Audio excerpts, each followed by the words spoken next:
So let's talk operations.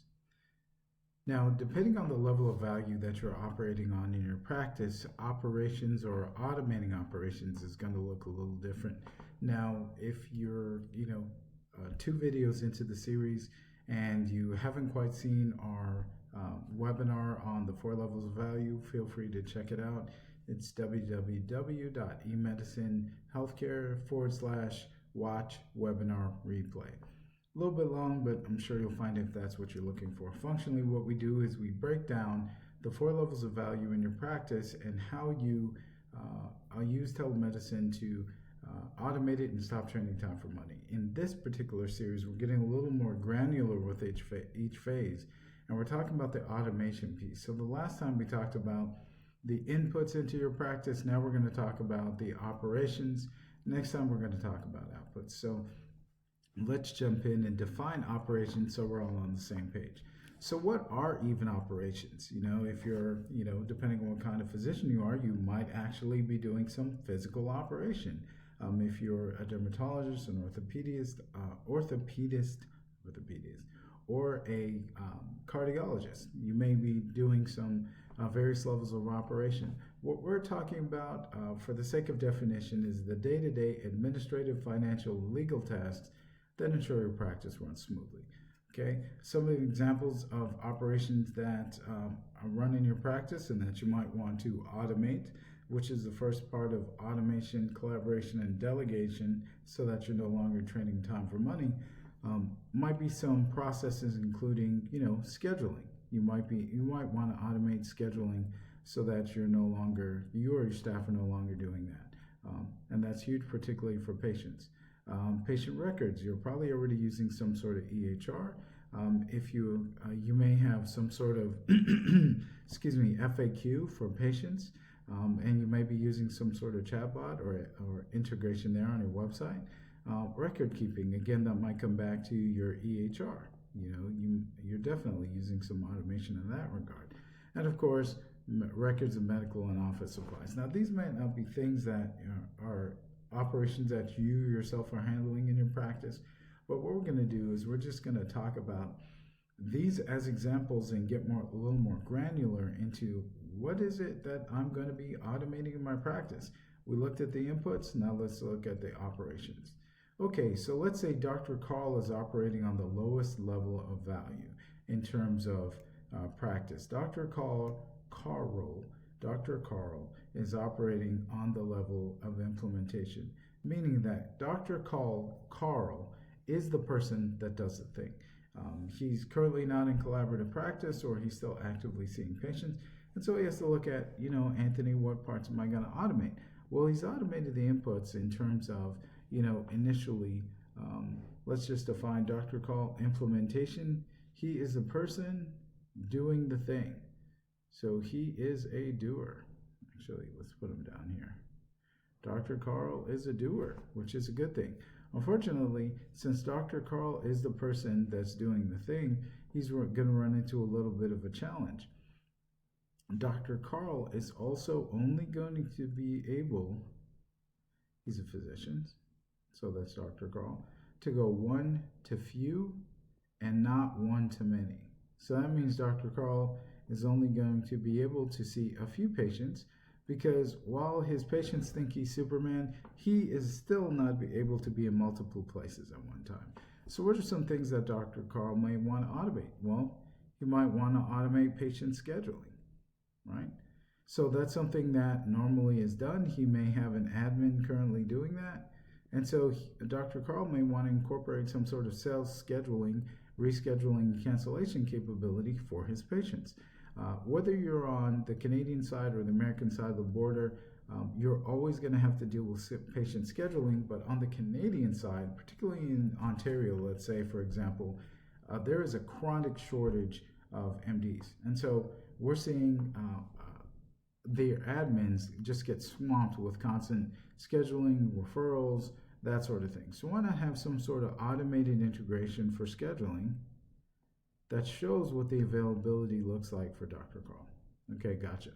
And now in terms of paperwork, we looked at operations. There's some compliance in there, and so there are going to be some intake forms, etc., that they have to fill out.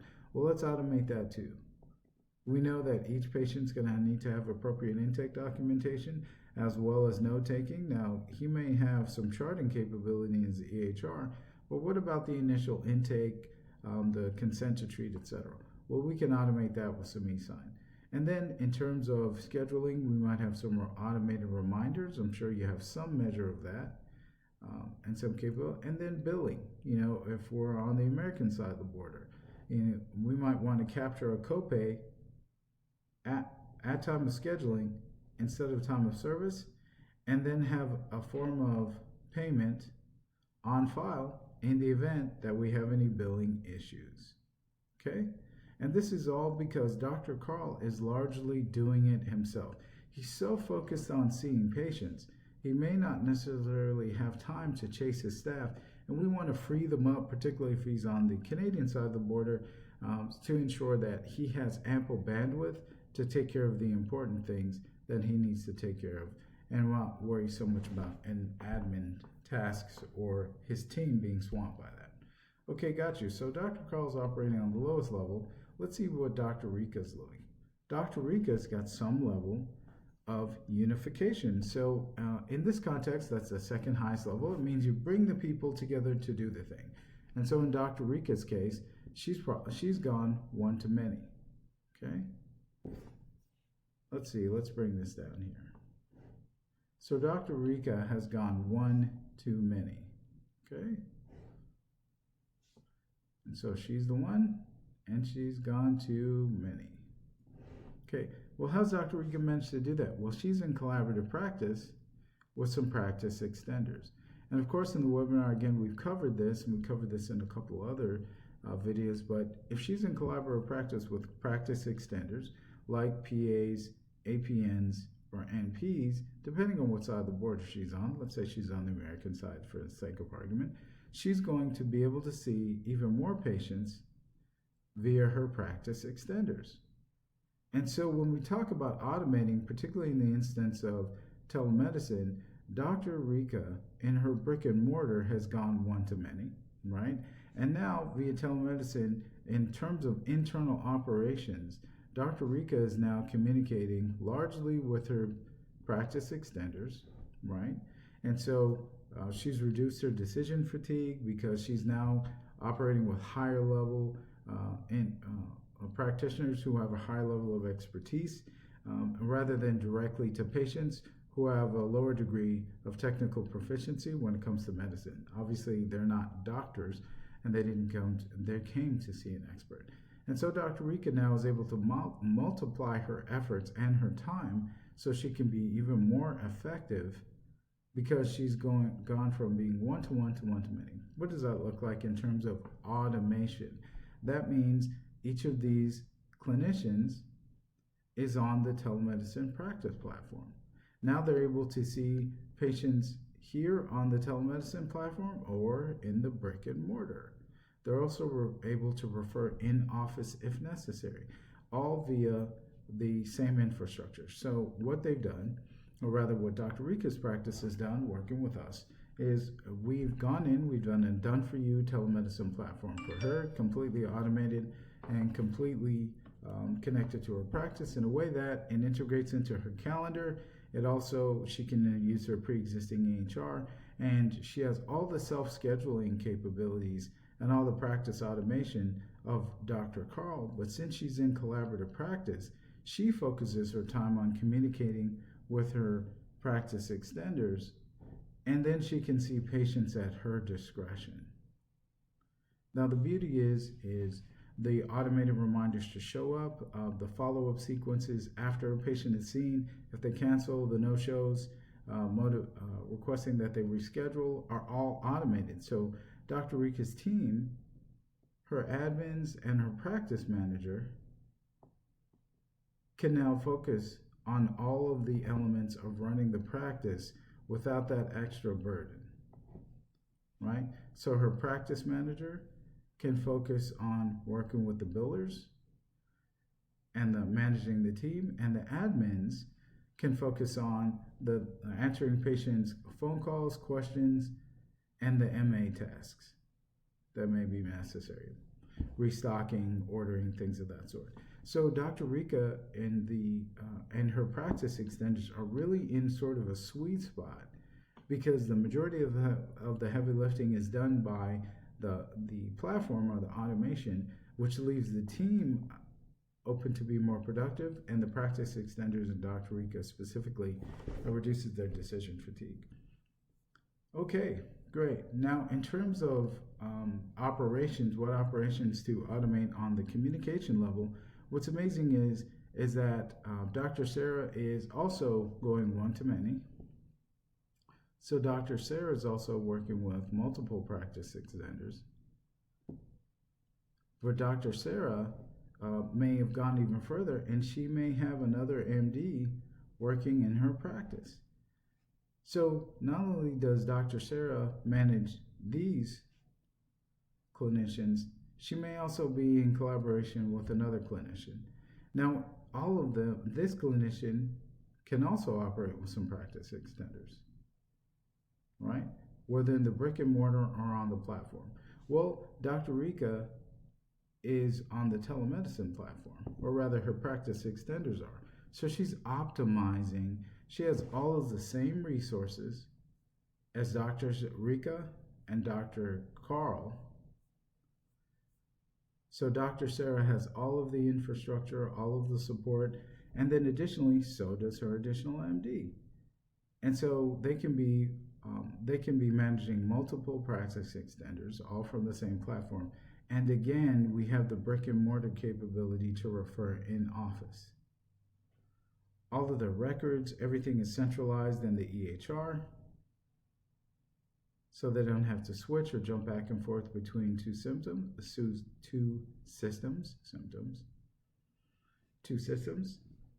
And so everything, all communications flow in here. But the upside is that with the automating scheduling capability of the telemedicine platform, there's reduced stress and centralized communication. And again, you have your support staff who benefit and are able to manage everything from one calendar.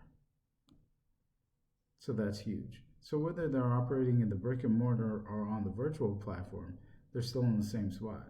So those same elements are leveraged, but then also Dr. Rika, in terms of communication, she can focus her communications here and here where they're most valuable, and then the system does the rest of the heavy lifting.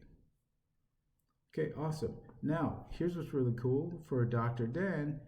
Dr. Dan is taking it one step further. He's operating on the level of imagination. So rather than communicating the message or the vision or the value from one to many, Dr. Dan is going even further. He's providing the resources or the opportunity, the vision to another set of MDs, let's say. So Dr. Dan may be the managing partner, and he may not be practicing anymore.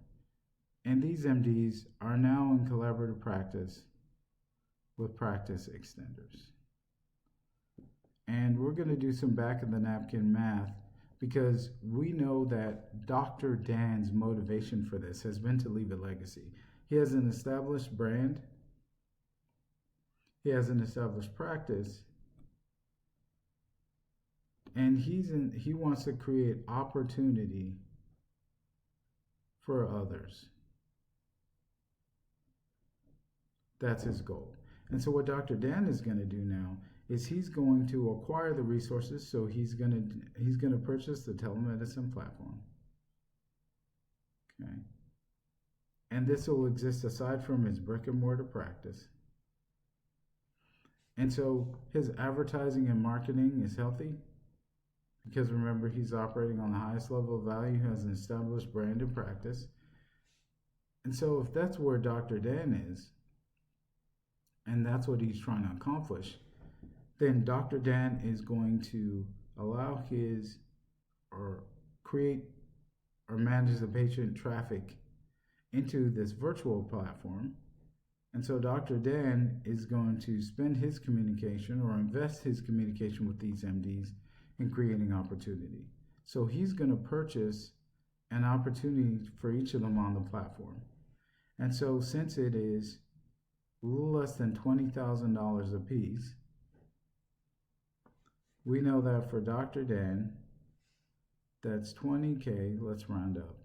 It's 20K times 3. So Dr. Dan has invested 60K in preparing the infrastructure for these MDs, okay, and these practice extenders, right? It's actually probably one more than we need here. Well, one MD can collaborate with multiple practice extenders. Let's keep that. And then they're going to see patients, okay?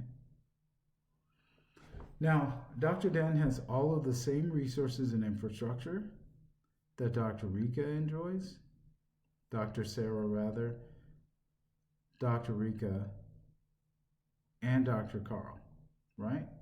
However, he's now operating on the highest level of value. So he's the person that provides the vision and the resources for other people, right?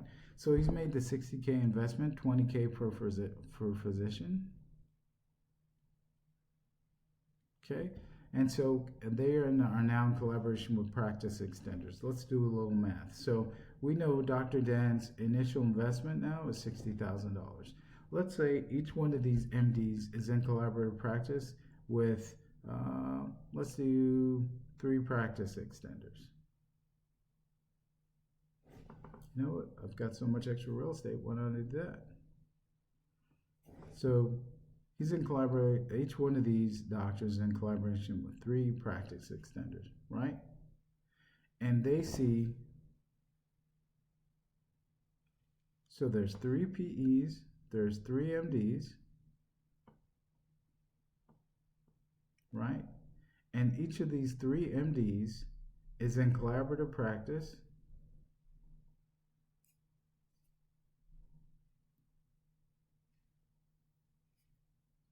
with 3 practice extenders.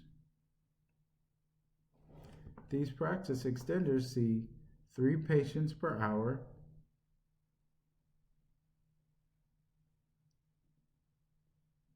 at $100 per patient, per visit rather. Okay. Bear with me, I'll get my order of operations correct. Okay, so for these practice extenders, they're seeing, each of them is seeing 3 patients per hour at $100. Excuse me. So that's $300 per hour since it's $100 per visit. Okay. So now each of these 3 MDs are working with 3 practice extenders that are generating $900 per hour in top line revenue. Okay, that's so ugly. Okay, gotcha. So we know that each of these 3 MDs and their PEs are generating $900, are generating $2,700 an hour, okay? Now, let's suppose that they're working 7 hours a day in an 8-hour day with 1 hour for lunch. So that's $2,700 for each of these doctor PE units is generating $2,700 an hour. Okay, gotcha. So we'll do a little back of the napkin math. So 2,700 times 7. Whoops.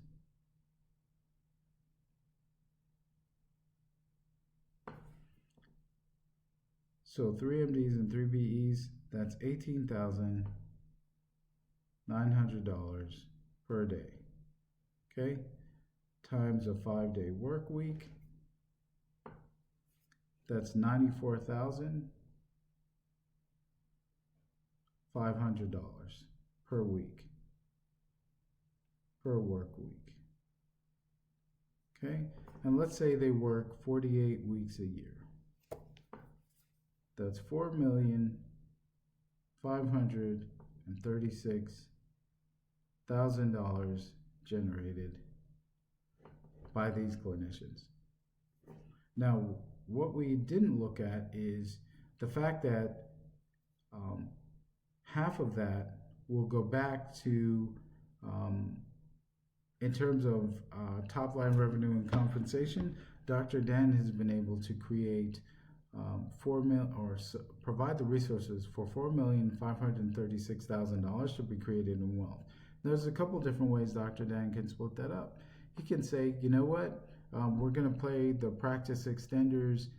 We're going to pay them $150 an hour back in terms of compensation. We're going to pay them back $150 an hour. Stylus is looking crazy. So we're going to pay them back $150 an hour in terms of compensation. That's going to reduce our take home to $450 in terms of compensation. That's $450 times 3. So that's going to be $450 times 3. It's going to be $1,350. That's pure profit though. Because we're no longer paying out in compensation minus overhead, etc. So that's going to be $1,350, and then we're going to multiply that by 7. Sorry, $1,350, and we're going to multiply that by 7. So that's $94.50 a day times 5. 47,250 per work week. Okay? And Dr. Dan can say, hey guys, since I provided the infrastructure, resources, vision, and framework, we're going to split this 50-50.